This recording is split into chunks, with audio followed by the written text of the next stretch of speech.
themselves on the outside of the row. If it's not practical, please make sure that they're held or easily within your reach. Also, we ask that you do not stand up and move around whatsoever while the train is in motion, and keep your arms, head, and feet inside the cars at all times. Eating and drinking is not permitted, but water from an enclosed water bottle is just fine. We are heading for an approximately 30-mile trip around the Greenfield Village. We're making one stop over at Smith's Creek. So sit back and enjoy. Thank you.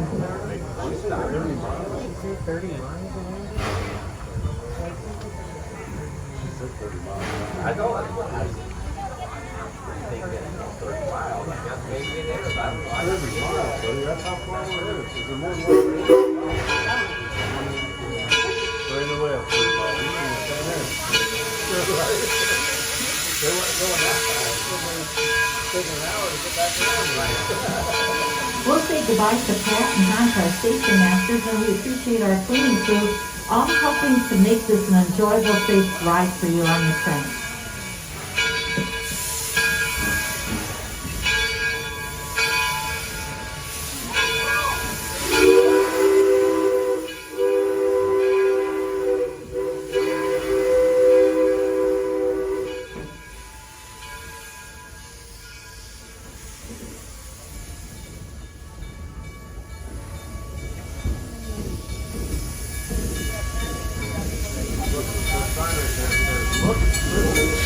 The Greenfield Village is divided into 7 different districts. It is here that you can move through over 300 years of history. We begin with the Henry Ford Model T district. The white farmhouse to your left happens to be his birthplace. He was born on July 30th, 1863, up on the 2nd floor. But by the age of 16, he left home. He wanted to work with machines instead of farm life. After visiting at the home, stop over to the Ford Motor Company and learn how he came up with that vision of a motor car.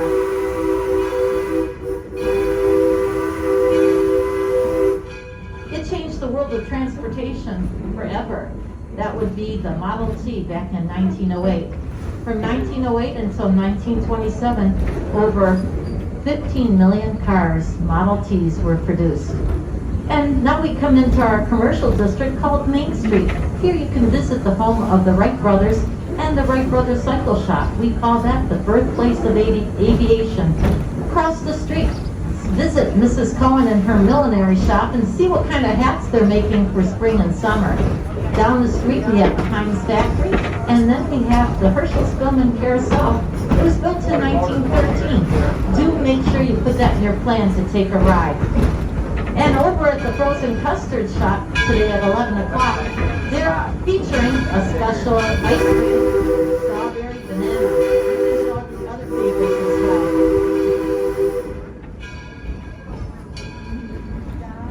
Now we come into Edison Illuminating Area District, and up in front of us is the Menlo Park Complex.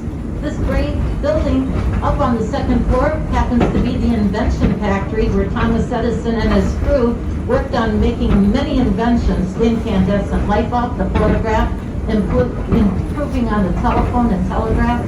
And a single men that worked for him would rent a room from Sarah Jordan Boarding Home. That's that yellow house you see there, and it happens to have historic importance because in 1879, it was the very first home fitted for electrical power in the entire world. Make sure you make a stop to visit inside there and take a look.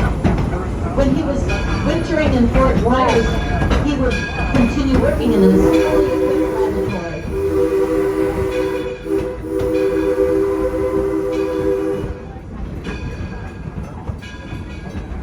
Here you can visit in Porches and Parlors the life of just ordinary Americans through over 300 years of history.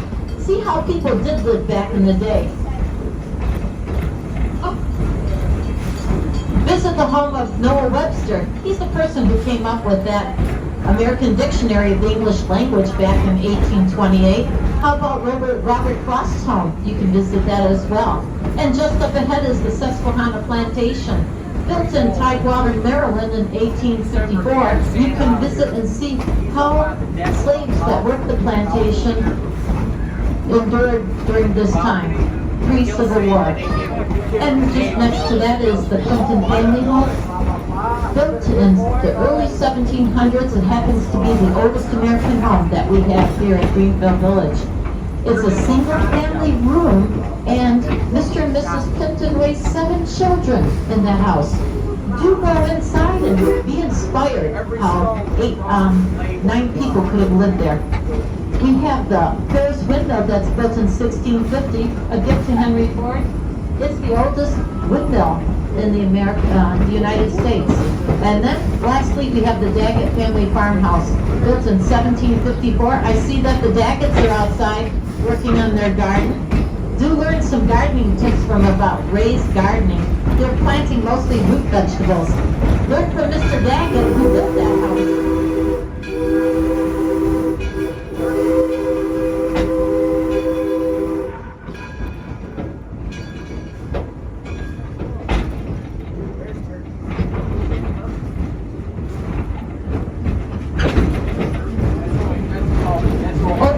Left, you can see a turkey in the field, in the paddock. Keep your eyes out for others. They seem to like to roam around our area here. Here in the Greenfield Village, we have steam locomotives that pull our gas trains. The one that's pulling our train right now is called the Edison.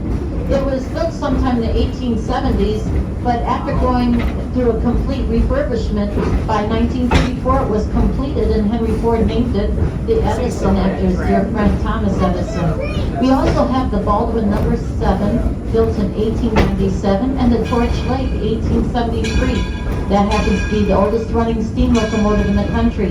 Stop over by the roundhouse, peek through the big doors, and take a look at our other steam locomotives.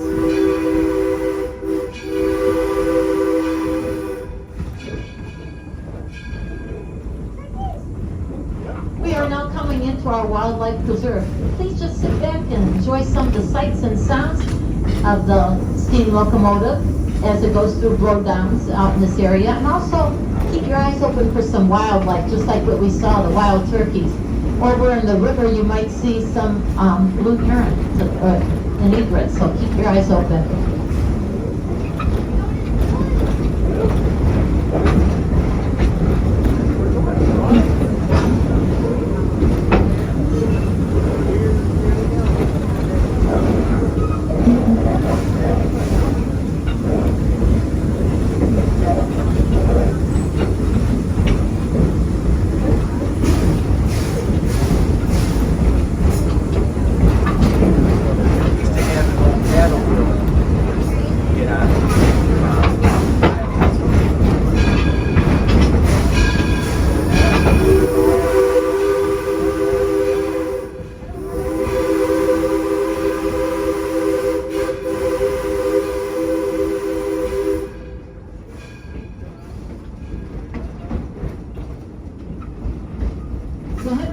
Museum of American Innovation is a non-profit organization. It does not accept any funds from the Ford Foundation or Ford Motor Company. Instead, we appreciate those people that, like you, that come here and purchase tickets to come to the Greenfield Village or the Henry Ford Museum. Thank you for your support. For those of you that do not have a membership, but you also plan on coming again sometime this season to the Greenfield Village, I highly recommend to stop over by guest services and maybe learn how you can get a membership as well. You can use the money that you spent towards your tickets today and apply it towards the cost of a membership. Such a good deal, especially since we have so many wonderful events planned for the season ahead.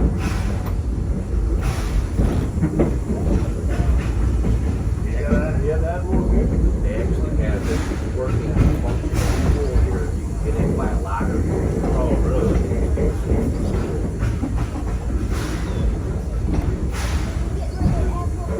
There it is. Yep. Open the valve, close the valve, trying to build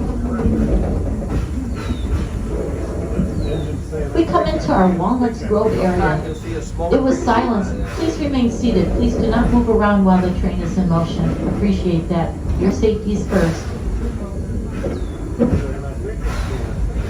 This field will come to life. It was silenced last year due to COVID, but beginning on June 12th, that's not too far away, we will return historic baseball to this field. We have two teams, the Nationals and the Latidas, that perform baseball games against other Midwestern teams. They play according to the rule book of 1867. Gloves are not worn by our players when they play baseball. So bring a lawn chair or maybe a blanket when you do come and watch them play. Root for the Nationals or the Latidas. On June 19th and 20th, Motor Muster returns. Come and visit and see all the people that have vintage cars from the 1940s all the way up to 1976. Do take a look at the henryford.org website because reservations are needed for those days.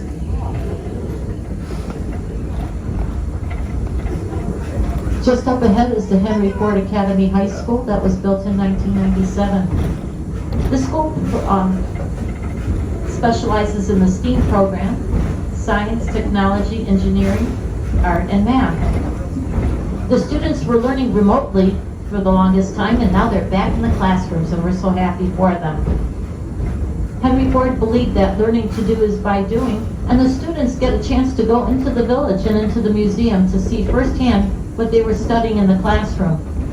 10th through 12th graders have classes in these buildings, and the 9th graders are over at the museum.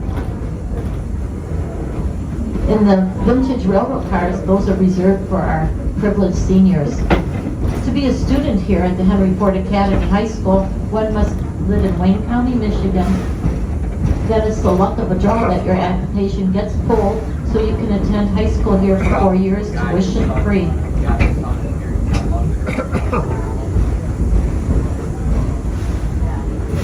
Rail cars are actually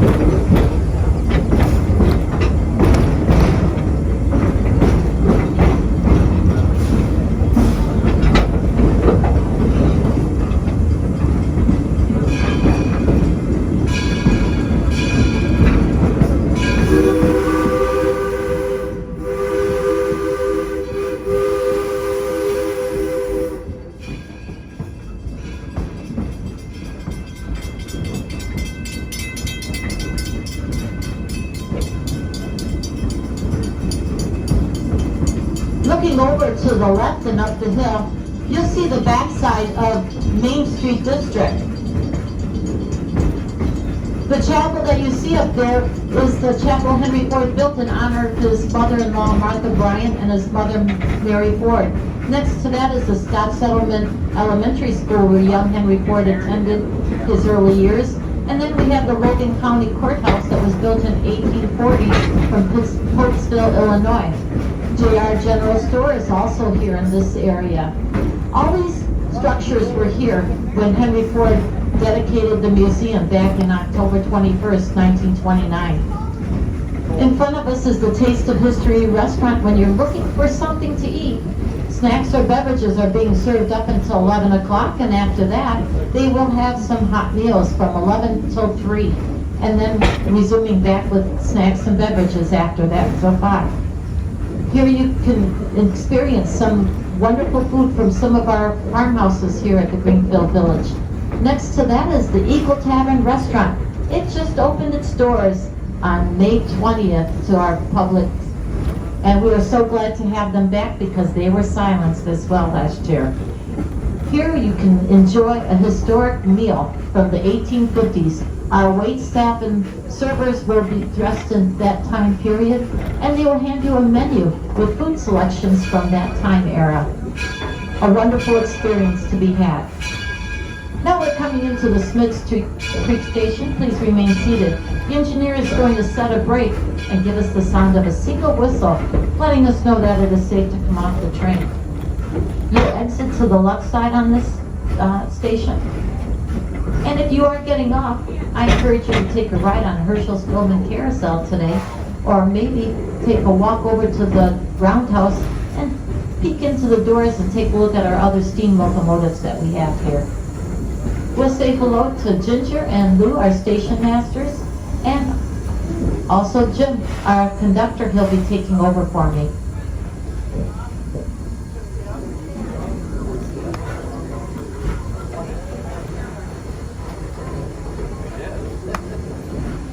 I'm outraged.